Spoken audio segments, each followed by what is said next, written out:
Tout le monde va se présenter, donc pour rappeler rapidement le contexte, on va juste faire une petite table ronde pour les gens qui ne nous ont pas entendus, avec des dragues et des parents de drague, ou Mathilde et des dragues, avec des parents de drague et de Mathilde.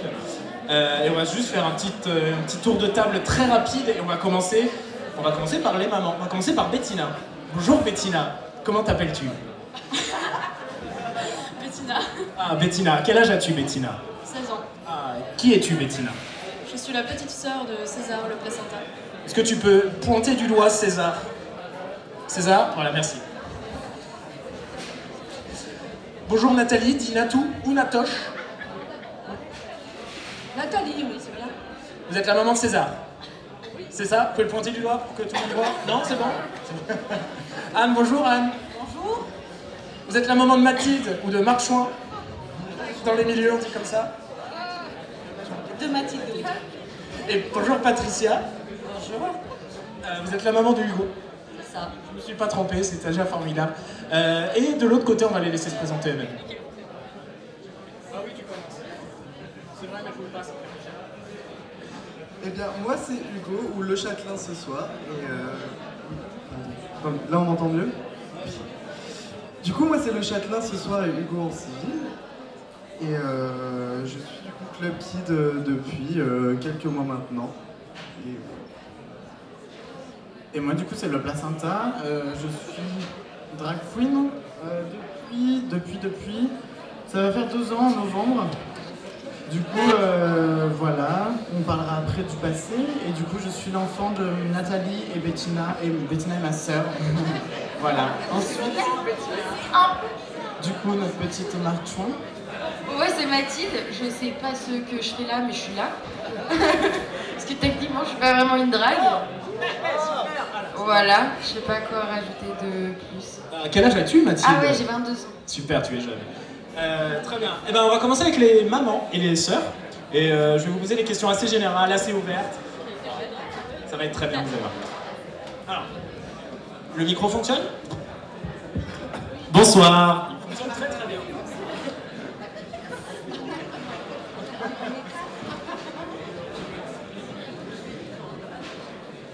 Alors, mesdames, je peux vous appeler mesdames, ça ne vous embête pas?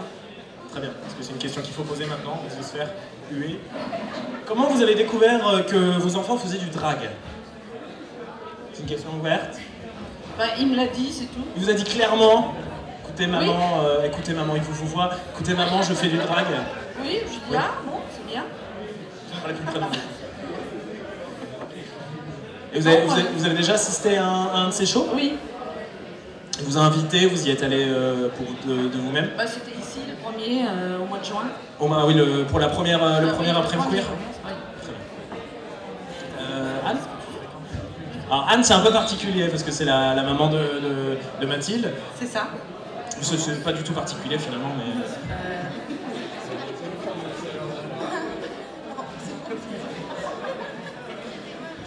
Pour moi, c'est tout nouveau, par contre. C'est tout nouveau, et qu'est-ce que ça vous fait penser de ça? Ce que ça me fait penser. Est-ce qu'elle vous a dit maman je fais du drag, maman je veux faire du drag? Non, elle m'a parlé de son entourage et elle m'a dit, voilà, je me... Pas vraiment, tu m'as dit que tu travestissais. Pardon, hein? Ah, du drag, d'accord. Bon, c'est nouveau, hein? C'est pas simple. Et Patricia, du coup, pareil, même question. Comment vous avez découvert que Hugo faisait du drag? Moi, c'est plutôt sur Instagram.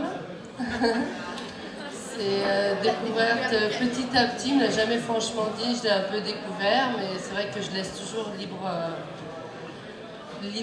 activité d'art de mon fils, parce que c'est ce qui le rend heureux, donc voilà, je pense que de ce côté-là, il me faisait confiance, et moi aussi d'ailleurs. Et vous avez quoi comme réaction? C'était quoi votre première réaction quand vous avez découvert ça? Quand vous avez vu par exemple César sur scène? César, t'étais pas blonde avant, hein? Non, c'est la première fois. C'est la première fois que t'es la blonde. deuxième. Mais du coup, avant j'étais une belle brune. Et maintenant je suis une pouffe. J'ai une Brigitte Bardot. Non mais j'adore. Moi je m'adore en blonde, donc c'est le principal. Et j'aime les blondes aussi. Mais je trouve que j'aime bien ce côté un peu... je fais la neuneu. C'est mon rôle. Et c'était quoi votre réaction, Nathalie, quand vous avez découvert César sur scène? Vous avez vu César sur scène, vous avez dit waouh, ou alors Non, j'ai fait waouh.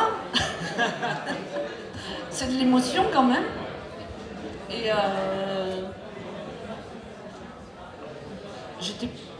j'étais pas étonnée qu'il soit à l'aise, quoi. vous l'avez trouvé à l'aise directement? Oui, oui. Parce que tout petit, déjà, la moindre occasion, il se déguisait avec des robes. Donc, j'étais pas... Alors, on veut des photos, petit, hein? Il y en a, Je suis il y en a. drag queen de naissance en fait. Sa sœur, il mettait du rouge à lèvres. Sa sœur aînée, hein. Mais bon, moi, voilà, c'est tout. Donc, je trouve bien sur scène. Voilà. Patricia, même question. Moi, je l'ai encore pas vu, moi. Ça va être une, ça va être une première ce soir? Une première.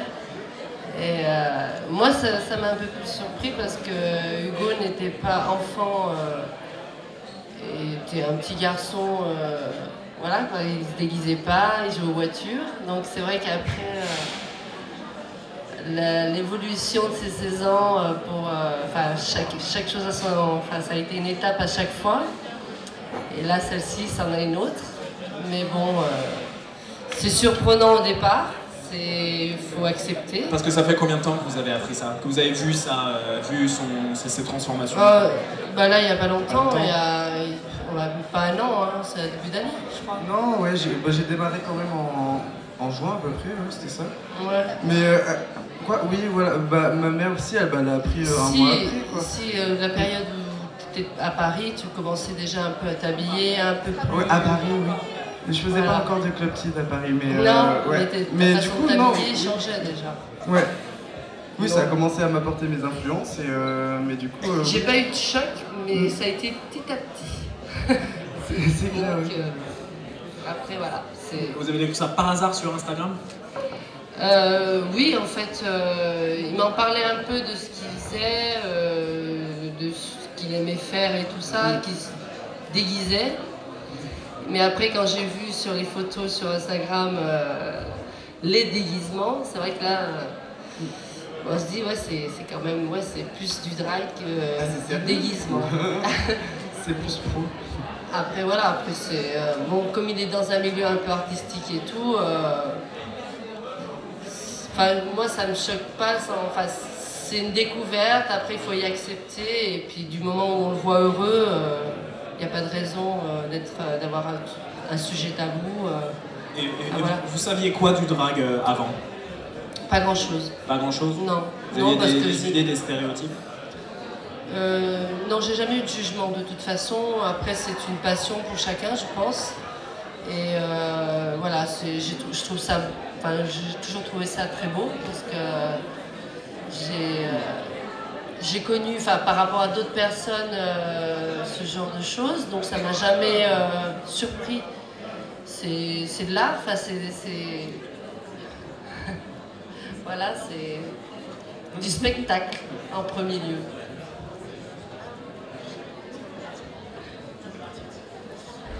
Et même question du coup pour Nathalie. C'était la même question? Non, c'était qu'est-ce que vous saviez du drag avant la placenta du coup? Ce que je savais des dragues, ce que je voyais un peu, oui, voilà, à la télé, où j'avais été voir déjà, moi, plus jeune, j'avais été voir des spectacles de comment on appelait ça, nous, à l'époque? On n'appelait pas ça, hein? Transformiste. Oui. Donc... Oui, ça vous a pas choqué, ça vous a pas apporté... non, il n'y a pas grand-chose qui me choque. C'est vrai? En général, j'ai un esprit ouvert. Et du moment que la personne n'est pas contrainte et qu'elle fait ce qu'elle a envie de faire et qu'elle est bien dans sa tête, c'est ce qui compte. Et Anne, du coup, parce que finalement, est-ce que Mathilde fait du drag? On pourra en parler tout à l'heure, mais qu'est-ce que vous connaissez de la communauté? On appelle ça une communauté? La communauté drag? Pas grand-chose. Pas grand-chose? Non. Vraiment, qu'est-ce que... Quand vous dites drag queen, à quoi vous pouvez penser? Drag queen ou drag king d'ailleurs? À quoi vous pouvez penser? Au déguisement. déguisement, enfin ils se travestissent, voilà, mais j'ai jamais vraiment vu de spectacle. Non.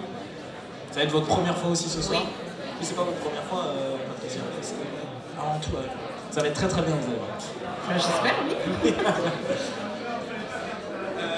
Du coup, question assez... je ne sais pas si c'est polémique ou quoi. Est-ce que pour vous, faire du drag, c'est lié à une orientation sexuelle? Voilà. Anne qui refile le micro. Je ne veux pas répondre à cette question. Je refuse. Moi je le croyais, mais César m'a informé que non. Eh ben, on est intime ce soir. Comment? Non, mais enfin... Enfin non, non, c'est pas orienté, donc maintenant je peux dire que non, c'est pas orienté sur... Sexuel. Ouais, il n'y a pas d'orientation sexuelle pour être drag, des hétéros, des homos, tout. Mathilde. C'est vraiment une envie d'être ce qu'on n'est pas, c'est tout. Et, tu veux parler en fait? Non? Ben, moi je suis hétéro et ça m'empêche pas de fréquenter le milieu et de faire du drag au même titre que mes copines. Oui, c'est mes copines.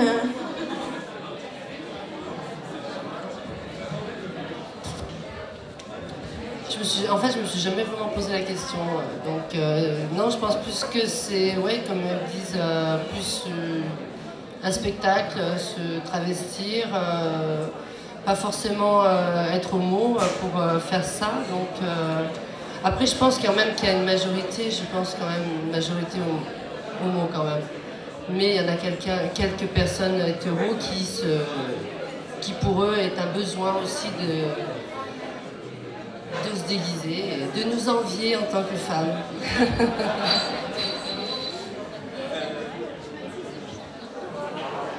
Est-ce que vous avez déjà rencontré des réactions hostiles à l'activité du Châtelain, de la Placenta, de Marche? Est-ce que vous avez déjà rencontré quelqu'un? Vous en avez parlé à des amis, vous en avez parlé peut-être à votre famille?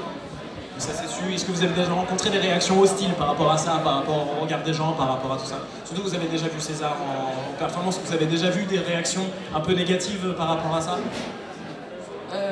Dans mon entourage, pas vraiment, parce que... Presque tout le monde le sait. Oui, mais ça reste quand même discret, je dirais. Oui, ça reste discret. Oui, ça reste discret quand même. C'est pas familial que ça a sa place non plus. Il faut respecter aussi les gens qu'on a en face. Donc si on pose des questions, si la personne veut en savoir plus ou avoir plus de voir des photos ou autre, mais c'est pas moi qui vais aller... Vous allez pas aller avec l'Instagram de César en mode regardez, c'est mon fils? Bah, ça dépend à qui. Oui. Je sais à qui je peux le présenter et je sais à qui j'attends les questions. Je sais par rapport à qui il faut attendre. Je m'adapte à la personne que j'ai en face. Et vous serez prêt par exemple... C'est quand même un sujet délicat. Mais vous serez prêt à défendre votre fils, vous savez pas... Ah bah oui. Oui. En même temps, oui, ils sont un peu cons, je suis désolé. Hein, mais... Oui. Mais il y a des parents qui pourraient être assez réticents, c'est ça, merci Oui. Patricia, Oui. à ça. Oui. Oui, non, les parents qui sont... Est-ce qu'il y a des parents qui seraient réticents à avoir des enfants qui font des performances drag ici dans la salle? Levez la main quand vous voyez. Il n'y a personne, donc c'est bien ce qui me semblait. Non, ils sont pas venus ce soir, malheureusement. C'est vrai, c'est dommage, hein, parce qu'on aurait bien voulu faire du parent bashing ce soir. Et Patricia, du coup, pareil, vous avez, depuis que vous avez découvert que Hugo faisait... Moi aussi, j'ai des personnes qui sont très réticents à ça. Mon compagnon, déjà. Il trouve que, justement, en venant ici, c'est que je donne mon aval à mon fils. Moi, je lui dis... c'est sa vie, c'est son bonheur, c'est sa façon de vivre et j'ai rien contre lui et contre ça. J'ai ma famille qui, c'est un sujet tabou pour certaines personnes, d'autres pas du tout. D'autres avec qui d'ailleurs j'en parle beaucoup. Et... Un sujet, les performances drag ou l'homosexualité? Les deux. Les deux? Plus, ils savent plus de son homosexualité, sa performance drag, il y en a moins qui le savent. Ça commence un peu à se savoir. mais c'est un sujet tabou. Mais bon, je m'en fous. Et comment vous réagissez justement à ce genre de réaction? Moi, c'est mon fils et je le défends. Et après, j'essaye d'expliquer mon ouverture d'esprit, parce que des fois, je ne suis pas comprise moi-même. J'ai 2 garçons. J'en ai un qui est hétéro. C'est pas grave, ça arrive à des gens bien. Voilà, ça arrive à tout le monde. Donc j'en ai un autre. Non, et même son frère il est tout à fait ouvert à ça.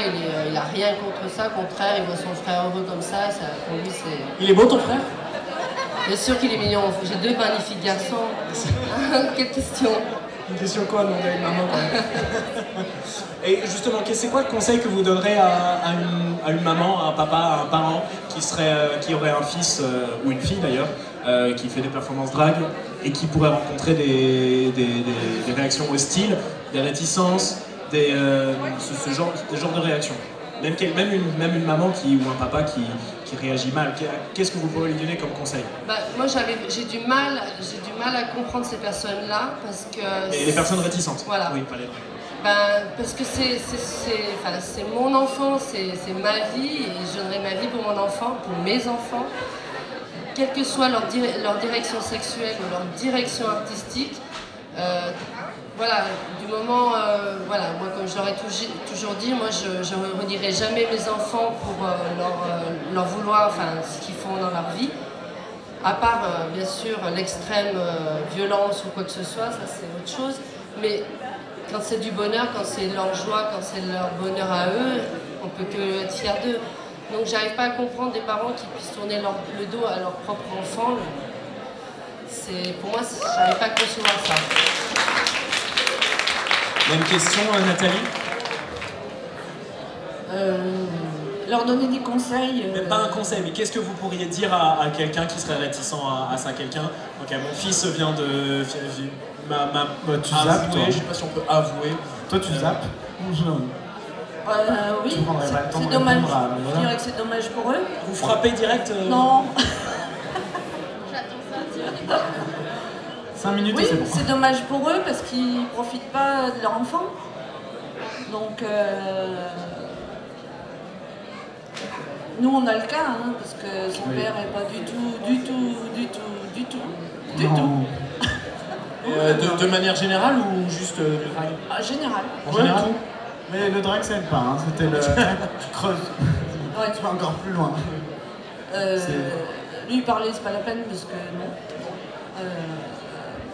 Mais à des personnes réticentes, j'essaye aussi de voir si l'échange est possible pour leur donner, voilà. Mais souvent, c'est des personnes qui sont fermées. Donc après, c'est leur intimité, donc il faut respecter aussi. Mais voilà, le conseil, c'est d'essayer de communiquer quand même. La communication, c'est indispensable. Et savoir questionner leur enfant pour savoir comment il le vit. C'est difficile de toute façon. C'est vraiment personnel même. C'est la vie de chacun et on ne peut pas se mettre à la place d'un parent qui est réticent parce que nous on l'est pas. Donc, après certaines familles, ça dépend aussi de pas mal d'aspects, mais peuvent considérer qu'ils ont un avis sur la vie de leur enfant, la façon dont ils peuvent gérer leur vie. Oui. Mais on peut comprendre qu'ils soient réticents, mais les faire changer d'avis, ça leur appartient. Nous, on ne peut pas. Et Bettina, t'as déjà vu t'as déjà vu César en performance? Non, c'est la première fois. Ça a été la première fois ce soir? Tu t'attends à quoi? Un truc incroyable. Un truc incroyable, eh ben, spoiler alert, ça va être incroyable. Je crois, trop de pression. J'espère pas. Après, je l'ai vu en vidéo, mais bon, c'est pas la même chose. Et je ne sais absolument plus ce que je voulais demander. Tu te retrouves aussi un peu dans ça, parce que du coup, tu es la petite sœur de César, tu te retrouves avec Nathalie qui est même plutôt très ouverte à la question et à voir César sur scène. Et à ton père, c'est ton père aussi? Quoi? Genre, Oui, oui, oui. Et du coup, avec ton père qui est un peu réticent à ça et qui est même complètement fermé à voir son fils sur scène, tu te retrouves un peu au milieu de tout ça. Comment tu peux ressentir ça? Bah, c'est pas vraiment lié en fait, parce que j'ai ma vie chez ma mère, j'ai ma vie chez mon père, et en général, on parle très rarement avec mon père, on parle très rarement de mon frère, donc plutôt de ce qu'il fait. Et t'aurais envie d'essayer de lui faire changer d'avis? T'aurais envie d'essayer de lui en parler un peu plus? Si c'était une personne ouverte d'esprit, j'essaierais, mais je pense que c'est déjà perdu d'avance. Parfait. Effectivement, je pense qu'à un moment, on ne peut pas refaire les gens, on ne peut pas les changer, hein, donc du coup, on s'adapte. C'est triste, mais c'est ça. Dernière question pour les parents, on va en revenir sur vous après, mais est-ce que le fait que vos enfants fassent du drag vous ont rapproché d'eux? On crée un lien différent d'eux?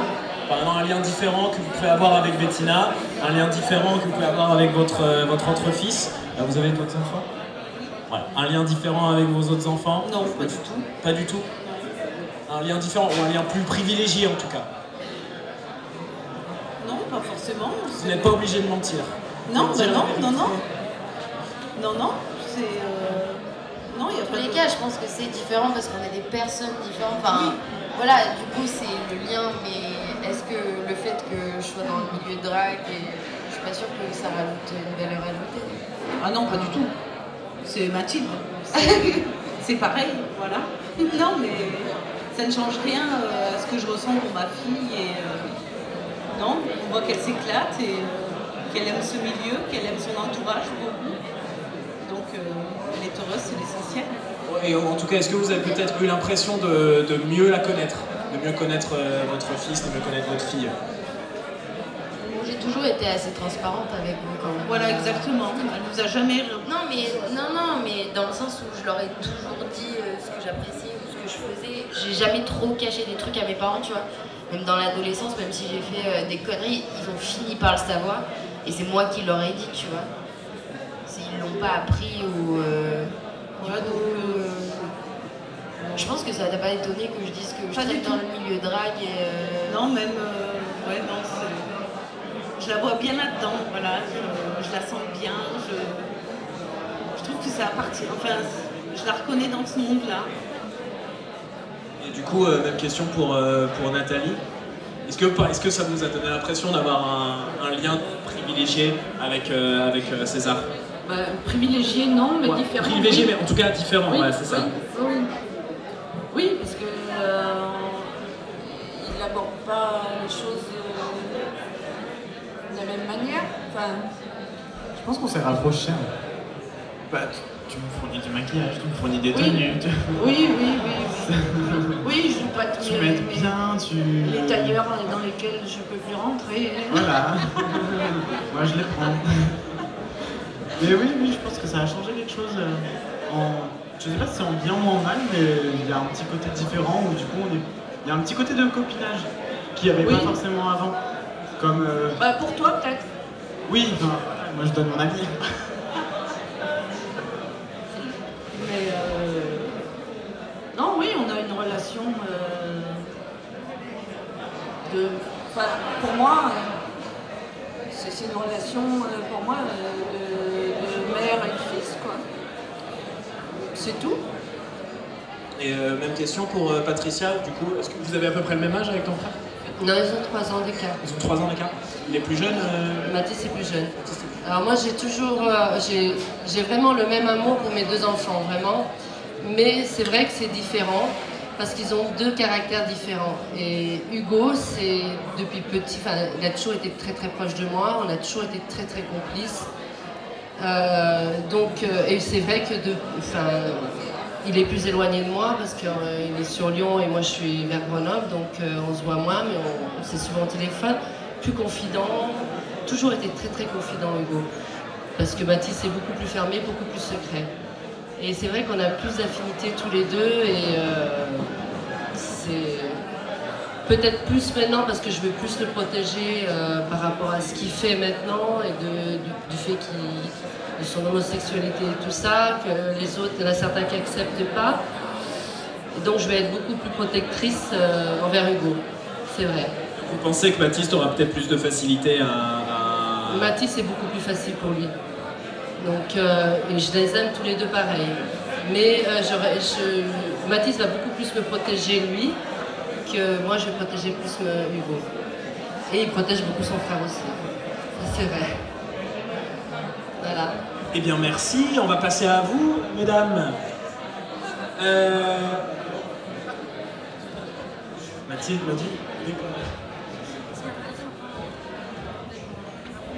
alors attendez, c'est pas le fil qui se... Là, voilà.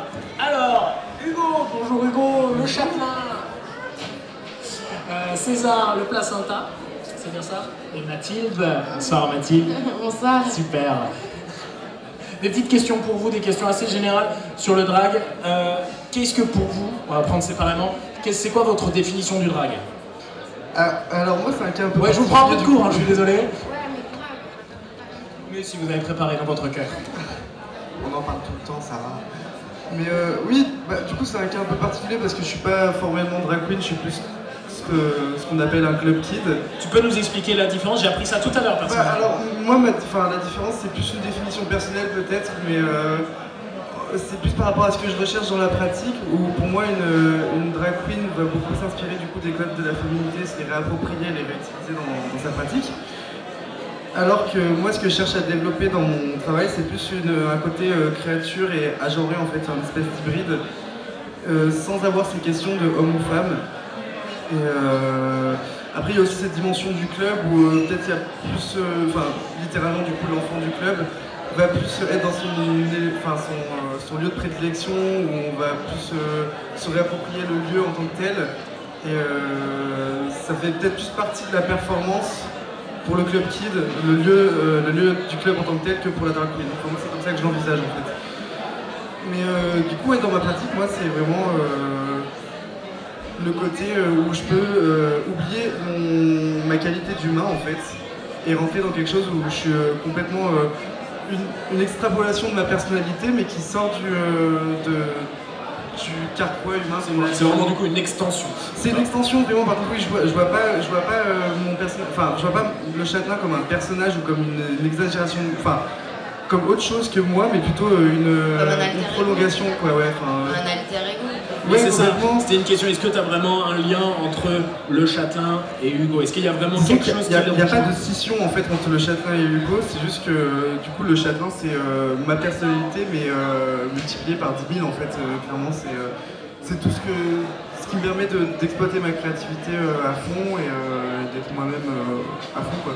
Que je peux pas me permettre dans la vie habituelle ou dans le quotidien, que je peux pas me permettre. Plutôt où c'est plus difficile et plutôt plus hors contexte que là maintenant, quoi. Et tu performes en châtelain? Enfin, le châtelain? Le châtelain, oui, du coup, j'ai pas beaucoup de performances encore à mon actif, j'en ai 2, 3 je crois, actuellement. Mais oui, du coup je performe en châtelain, ouais. Ça fait combien de temps que tu as commencé? Le châtelain, il est vraiment né, je dirais, en juin, pendant la Gay Pride, où c'est vraiment le premier essai que j'ai fait de costume et de maquillage. Et oui, c'est à partir de là qu'il est né, après je l'ai développé. C'est tout récent, du coup, je découvre encore un peu le milieu. Merci Hugo. César. Bonsoir César. Bonsoir. Tu vas bien César? Ça va? Moi c'est César, le placenta, aka. Super. Du coup, c'est quoi ta définition du drag? Ma définition du drag, la tienne. Voilà, on n'est pas là pour faire l'officiel. Disons que moi je me vois comme quelque chose plutôt dans la danse et surtout dans le théâtre, parce qu'en fait c'est juste un rôle enfilé. Parce que du coup faire du drag ça va être mélanger la danse, l'art, la peinture, le maquillage, plein de choses. C'est le théâtre, je l'ai déjà dit, la chanson aussi, il y en a certaines qui chantent, la danse, tout. Et du coup c'est vrai que c'est rigolo d'avoir une entité comme ça. Je pense que ça fait une sorte de mini-thérapie aussi, d'entretenir quelqu'un, un autre soi, comme un personnage de jeu vidéo, voilà, quelque chose. Donc pour le coup, c'est même, est-ce qu'il y a une scission entre, comme il n'y a pas chez Hugo, il y a vraiment une scission entre César et la placenta? Le vraiment... placenta. Le placenta, excuse-moi. Est-ce qu'il y a vraiment une scission entre les deux personas? Je pense pas. Par rapport à d'autres drag queens, je pense que je vais être assez, assez identique. Je vais m'autoriser des choses que je m'autorise pas en César, parce que c'est quand même aussi pour ça que je le fais. C'est d'essayer de surmonter une espèce de timidité. Après, je pense que plus le temps passe et plus ça devient identique. Le placenta apporte des choses à César et César apporte des choses au placenta. Ça fait combien de temps que tu fais du drag? Du coup, ça va faire 2 ans en novembre. Et j'ai commencé en garçon sauvage. Du coup, les soirées connues à Lyon. Et du coup, c'est là-bas que je finis tout doucement. Ça a commencé avec un petit trait de crayon sur l'œil, et après on met des talons, et après on passe à la robe, etc. Et on trouve petit à petit son identité, son drag. Voilà. Tu t'es fait accompagner dans ce processus? Non. Beaucoup ont des drag mothers, des sortes de mamans de drag qui apprennent à maquiller, qui apprennent à avoir une attitude et tout ça. Moi j'étais tout seul, j'avais envie d'être tout seul, j'avais envie de découvrir tout seul. Je sais pas forcément bien me maquiller, je sais faire plein d'autres choses. Chacun ses qualités et j'apprends tout seul avec le temps. C'est vraiment au fur et à mesure que tu as appris. C'est ça. Ça fait 2 ans que je le fais et j'estime que j'ai avancé, mais il me reste tellement de choses à faire. Et que c'est vraiment sympa, ça fait passer le temps, ça fait dépenser beaucoup d'argent aussi. Parce que le drag ça coûte cher. C'est ça. Mais du coup, c'est vraiment quelque chose qui permet de s'épanouir. C'est ça le mot. Est-ce qu'il y a eu un élément déclencheur pour vous deux? Un déclic? Qui a fait que je suis devenu Qui a fait que tu es devenu ce que tu es aujourd'hui, cette créature incroyable? Donc oui, juste par rapport au chapin. Exactement, oui. Je me suis intéressé plutôt de loin à la pratique de la drag queen en fait, depuis plusieurs années. Mais du coup, c'est via des projets. Pour le coup, c'est vraiment via un projet que j'ai fait pendant mes cours en fait, un projet d'art où j'ai essayé pour la première fois de pratiquer justement ça. Du coup, mes premiers essais étaient en tant que drag queen. Et j'ai pas continué parce que du coup il y avait un truc qui me... justement comme je l'ai dit plus tôt, le côté justement où on prenait en compte les caractéristiques féminines et tout, c'est un truc qui me correspondait pas en fait totalement.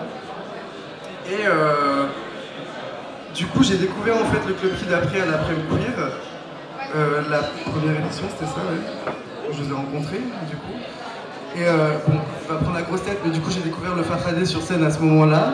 Et je me suis dit que c'était exactement en fait le genre de choses qui me plaisait en fait. C'est justement ce côté féminin qu'on retrouvait chez la drag queen et qui me bloquait finalement. Je ne le retrouvais pas chez le Club Kid. Et après en me renseignant justement sur ce qu'était un Club Kid et les valeurs qu'il y avait autour de ça, c'est ce qui m'a permis de me lancer en fait là-dedans. Et toi, César? Moi, du coup, comme je l'ai dit, c'est les garçons sauvages et c'est aussi pour le côté militant, au niveau du genre, que toujours, j'étais quelqu'un d'extrêmement harcelé par rapport à la manière de s'habiller. En 6ème, c'était pantalon moulant, c'était Doc Martens, c'était cheveux rasés.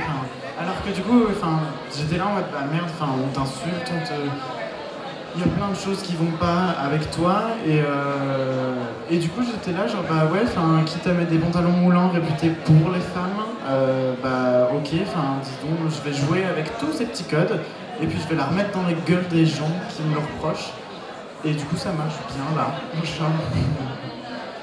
Et toi Mathilde? C'est quoi ta définition du drag, Mathilde? Pour moi, c'est clairement un alter ego, tu vois. Une manière de s'exprimer autre que... avec soi-même, tu vois. Genre, avec la personne qu'on est au quotidien. C'est être quelqu'un d'autre. Se nourrir de soi pour être quelqu'un d'autre et s'amuser. Donc toi, tu commences tout juste? Oui, c'est même pas que je commence, en fait. C'est surtout que je suis dans le milieu. Tous mes potes font du drag et j'adore ce milieu-là. Après, j'en ressens pas forcément le besoin, moi, d'en faire. Parce que je fais à peu près tout ce que je veux avec moi-même au final. Donc je m'y essaye un petit peu, tu vois. Voilà. Autre question, est-ce qu'on peut parler de coming out? D'après vous? Oui. Même si, du coup personnellement, moi je trouve que ça...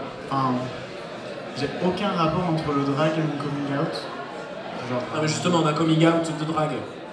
Genre tu... Ressentir le besoin de dire que tu fais du drag. C'est ça. Maman, papa, tu les assois sur un canapé. Maman, papa, je fais du drag. J'ai repris Umbrella avec une perruque blonde. Moi je m'en fiche complètement. C'était juste genre ceux qui doivent le savoir, ceux qui ont envie de le savoir, ils le sauront. Les autres, c'est pas grave. Mais du coup, j'ai quand même de la chance parce que même au travail, genre, ils savent que je fais du drag. Mon patron va venir me voir ce soir. Enfin, c'est... Wow. Mais du coup, voilà, c'est quand même bien accepté. Mais du coup, je vais pas l'imposer aux autres. Je vais pas... Enfin, je m'en fiche. Je reste discret. Et comme ça, moi, c'est que les meilleurs qui savent vraiment ce que je fais en dehors de ma petite vie. Du coup, moi je pense pas que je parlerai de coming out pour ça non plus, parce que du coup, ma mère, comme elle l'a dit, elle l'a découvert sur les réseaux sociaux et tout, et je l'ai pas forcément appelé pour lui dire bon bah à partir de maintenant je fais du club kid, parce que pour moi c'était vraiment une prolongation de ce que je fais. C'était une suite logique. C'était une suite logique, voilà, de mes envies créatives, et du coup je estimais qu'il n'y avait pas vraiment besoin de faire un coming out. Après, c'est vrai que dans le contexte dans lequel on vit actuellement et la société, tout ça, ça fait qu'on transforme la chose comme il y a besoin de faire un coming out parce que c'est quelque chose de délicat. Mais après, moi je le vois vraiment comme une pratique artistique comme une autre. Et personnellement, je vois pas l'intérêt, je vois pas ça comme un coming out, quoi. Pour vous les parents, est-ce que vous pourriez voir ça comme un coming out? Est-ce que vous auriez eu besoin d'un coming out de papa, maman, je fais du drag, et est-ce que vous aurez eu besoin de ça? Maintenant, je pense qu'il y a plus ce côté, il y a plus ce côté-là. C'est qu'en fait, moi je vois par rapport à Hugo, ça s'est fait petit à petit. Il n'a pas eu besoin de venir vers moi me dire voilà maman je suis homo, voilà maman je fais du drag. Enfin, ça fait, comme il dit, une continuité de lui. Donc maintenant je pense qu'on est à une époque où on nous impose, si on veut, les enfants nous imposent leur rythme de vie, leur bon vouloir. Après nous on vit avec l'évolution ou pas, certains restent ancrés à l'ancienne. Je pense que maintenant il y a plus ce côté où on va annoncer qu'on a une orientation différente de quelqu'un d'autre, ou qu'on fait différemment les choses de quelqu'un d'autre. On le découvre. On le prend bien, on le prend pas bien. Je pense que c'est au feeling, et je pense que mon fils a senti que j'allais bien le prendre, et ça s'est passé comme ça. Je pense plus qu'on est comme avant où il fallait le cacher et qu'il fallait le dire, l'annoncer.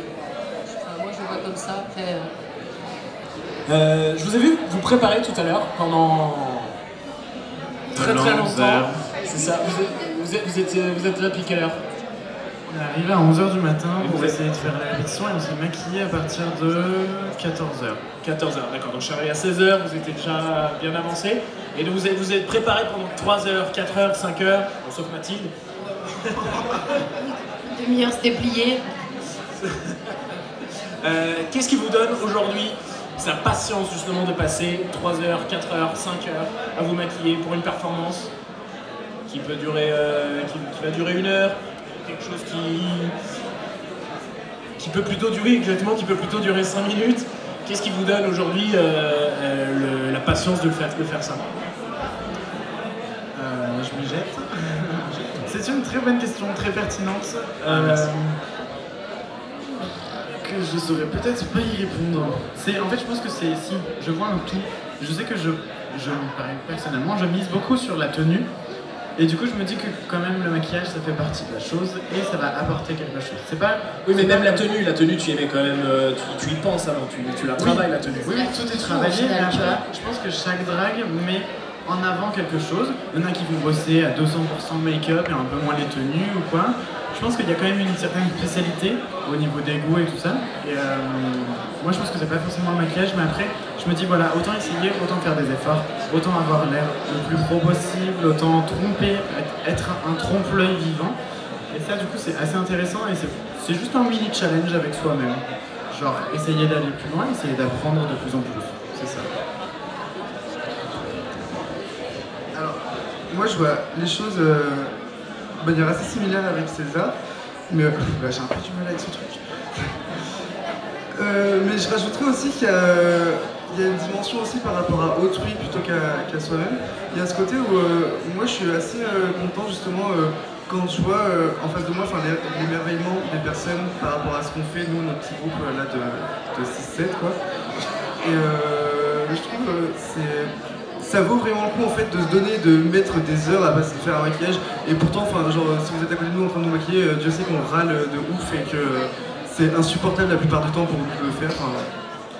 Voilà, mais du coup, c'est juste qu'en face, quand on a la réception des gens et qu'on ait une bonne ou une mauvaise réception, en fait, même quand on fait par exemple des trajets dans la rue ou quoi pour se rendre à un tel point et qu'on a peut-être des gens réfractaires ou quoi, bah il y a quand même cette idée où il y a on va amener cette pratique du drag dans la rue, dans le public et imposer entre guillemets ça aux gens et leur faire comprendre qu'il y a des minorités qui sont oppressées et vous vous en rendez même pas compte et du coup susciter quelque chose des réactions plutôt réfractaires ou quoi ou autre.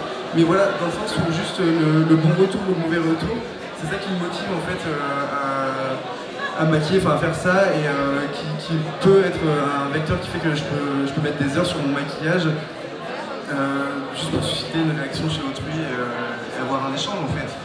Parce que c'est aussi ça notre pratique, on joue beaucoup avec autrui et avec notre relation à l'autre.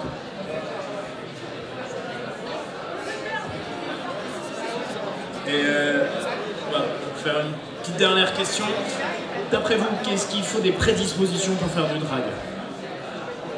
Pas du tout. Pas du tout.